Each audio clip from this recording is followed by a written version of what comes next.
Then good morning, Professor Heribert Hinzen. Thank you very much for joining me in this interview. And regarding the project towards an ASEAN lifelong learning agenda, I have several questions to ask you. The first question is, how important is it to promote lifelong learning in ASEAN countries? I think it is of highest importance. We have a reality that we are living in a fast-changing world, not only globally, but maybe especially here in Southeast Asia. We have dramatic economic changes, if they take only the last few decades or even the last few years. We have a high potential of technological change.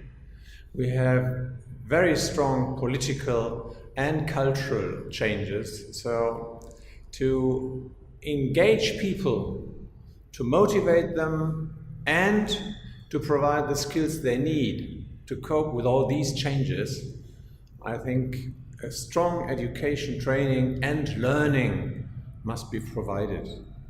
And as most of the people are not in school, or not in kindergarten, or not in university, but they are somewhere in the world of work and life, I think there is no doubt that we have to provide lifelong learning for all. That means throughout life.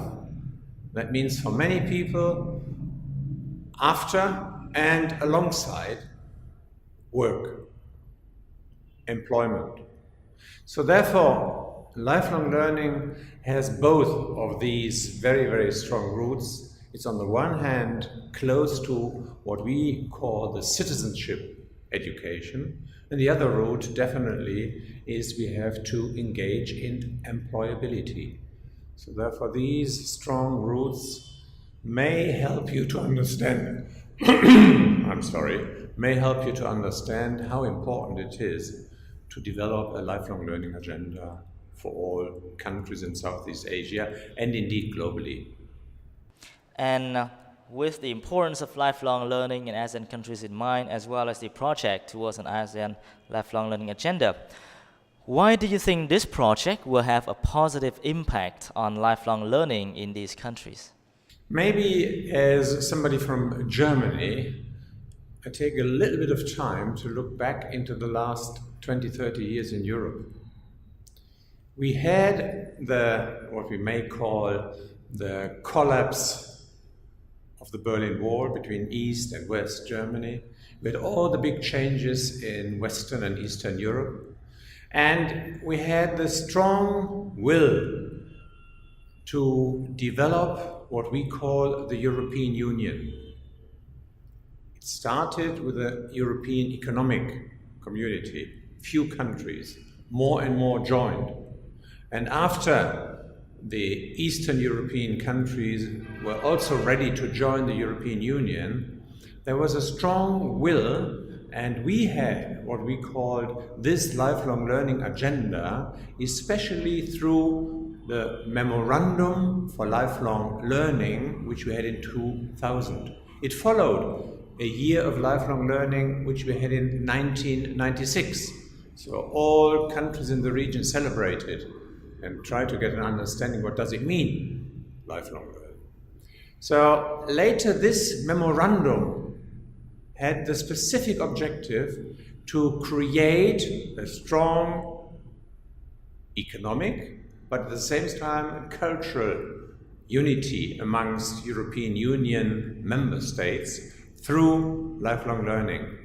And there was a communication in 2006, it's never too late to learn, coming from the Commission. 2007, an action plan on lifelong learning. And throughout, there has been a process in these last 10, 15 years how to develop a lifelong learning agenda for the European Union as a union and for each of the countries. And I think this somewhere, somehow, when I look into documents currently floating around, coming out of ASEAN or CIMIO, there are quite a good number of similarities. Of course, there are differences, but at the same time, there are commonalities. And this process to use lifelong learning to create an agenda for the region and then develop the unity amongst diversity in the ASEAN region, I think, is quite important. And this is where this project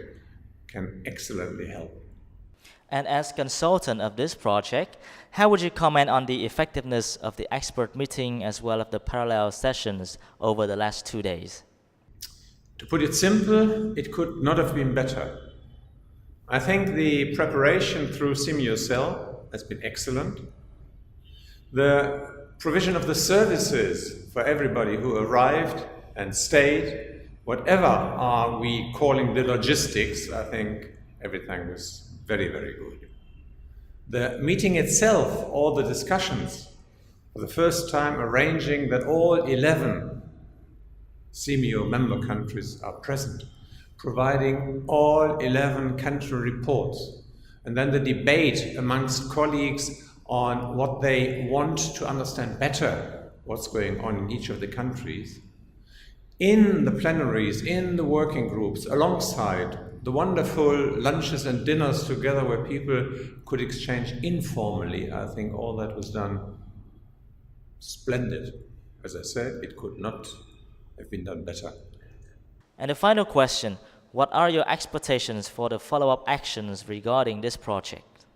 Well, look, at the starting point of the project, you were able to achieve to have 7 countries who said, yes, we'll join the project and provide our reports.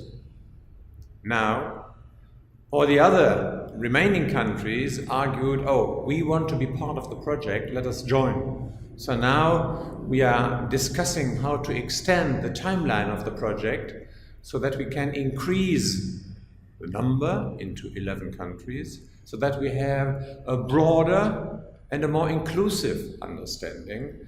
And I think this will dramatically help to better understand how this ASEAN lifelong learning agenda could fit well into what we call the Sustainable Development Agenda.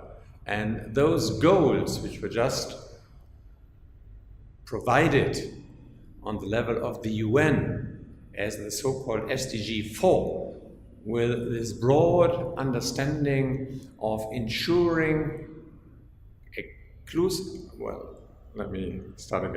of providing the SDG goal 4 to ensure inclusive and equitable quality education and providing lifelong learning opportunities for all. I think if we look at this and see that the Southeast Asian ministers, they are looking at the overall spectrum of the education field, not only the formal in kindergarten, school and university, but they have the whole orientation. And now to deepen the understanding of what does it really mean, lifelong learning opportunities for all in the Southeast Asian countries, I think the project can help a lot to do this service. So therefore I'm quite optimistic that the further running of the project will be as successful as it was. And what I could see, the level of cooperation between SimioCell,